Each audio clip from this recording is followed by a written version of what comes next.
Let's have an honest conversation with the American people.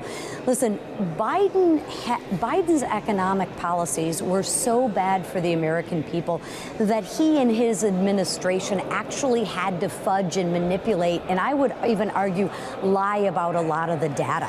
Listen, we can't fix a problem unless we admit to ourselves that we have a problem, and we need accurate data to do that. So that is where I applaud the presidency, this administration, and Republicans for let's get accurate data, let's see what the problems are, and then we can fix it. But let's stop lying and fear-mongering and just manipulating the data to the American people. We are doing that with the one big beautiful bill, or what I call it now, the working families tax cuts.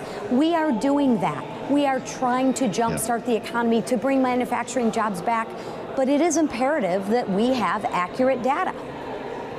I absolutely. And look, we cover Wall Street and we talk about data quality a lot around here, and that's kind of one piece of this, Congresswoman. But to suggest that it's intentionally being rigged or manipulated for political reasons is a very different allegation. Do you have any evidence that that was the case? Well, just look at the facts. I mean, this jobs report was off by how much? Right? These are surveys. Do you think that everybody is really telling the truth on this?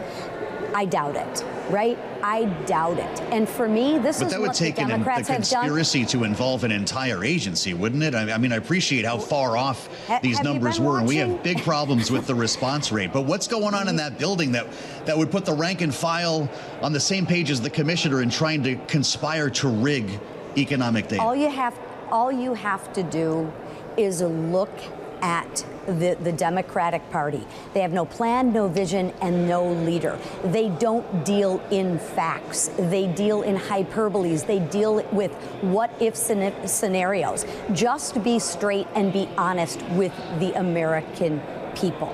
That's all I'm saying. And what I am saying is, thank God that we have a president who believes in transparency, that actually cares about getting the facts. Because I think once we have the facts, I don't think the American people expect us to be perfect, but they do expect progress, and it all starts with factual data. Congresswoman, the White House has been long pointing to the weakness that we're seeing in the labor market as a reason to cut rates.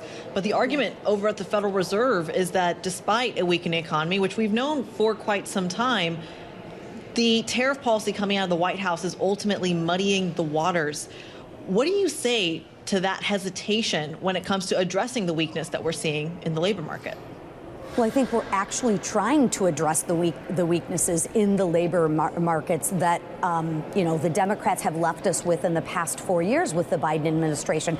That's why President Trump has already brought manufacturing and investments back here to the United States. That's why President Trump has already renegotiated over 80 trade deals with different countries to make a level playing field for the American people and the American worker, because for so long we've been taken advantage of. He is trying and doing, I might add, leveling that playing field. But at what cost, Congresswoman? What are you hearing from families and constituents in your home state of Michigan that are talking about the toll, whether it's temporary or not, that some of these policies are taking, especially when it comes to manufacturing? Yes. Well, different. I sit in Macomb County, which is heavily auto manufacturing. And I can share with you the people from my district, and I've been on the road with the tour, talking to people around the country, not just in my district, but they see this through the lens of job creation, American job creation. And they understand that we need to reset and level the playing field. And what I'm seeing is they're applauding that, because they would rather have American jobs, like I said, and they see it through the lens of job creation long term. And they understand that there may be a little bit of short-term discomfort for massive long-term gains and less layoffs. That's what the people in my district are excited about.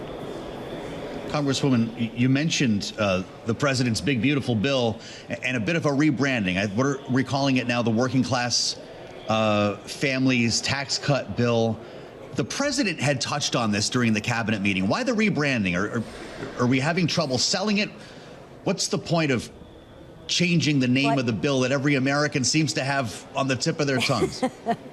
Well, I think we could call it anything. We could call it the border security bill, the energy independence bill, you know, the tax cut bill. One of the things that I love about the tax cut bill is it is for working families. Remember, every single Democrat voted to raise the American person's taxes, every single. So if you want to say that this bill helps the rich, it doesn't. It helps the working families. And if you poll, and you've seen the data, all of the individual pieces of this bill, if you take them out, would people rather have more money in their pocket or the government's pocket? Overwhelmingly, that sells, right? But when you bundle it all together, sometimes because of the fear mongering, it gets lost. So we're trying to take the message to the street that Republicans care about keeping more money in your pocket. We don't want to raise your taxes. In fact, we voted not to raise your taxes. The Democrats voted to raise your taxes. Congresswoman, let's talk about the government shutdown that's right on our doorstep just at the end of this month. The government's running out of time to find some sort of solution. When do we see a CR hit the floor? Well, I'm hoping that we see a very short-term CR, but at the end of the day, we are committed to keeping the government open, Republicans. And whether it is going, I mean, we're already talking about doing a conference, which I think is great. We've already passed, I think by the end of this week, we'll have passed everything out of committee, which is great. We are doing our work. Again, we've seen this movie before, but we are committed to keeping the government open, and all options right now are on the table. And we invite all the Democrats to stop their blocking and their defensive strategies and come and work with us to help the American people. But at the end of the day, we got to tighten our belt. We got to make sure that we're giving the American people value for their dollar. So stay tuned. We're in process of working on that right now as we speak. Mm-hmm. Well, you know, a lot of Democrats have told us on this program, Madam Chair, that they did try to work with you. They thought they had a deal, a budget bill passed, funds were allocated, and then Republicans rescinded them. There was the first rescissions package and then the pocket rescissions, and that's why they're throwing their hands up in the air. Is there something you can offer Democrats to regain some trust? And I'm pointing right now to the extension of Obamacare subsidies at the end of the year. That's what some Democratic members seem to think would bring them to the table. How do you feel about that?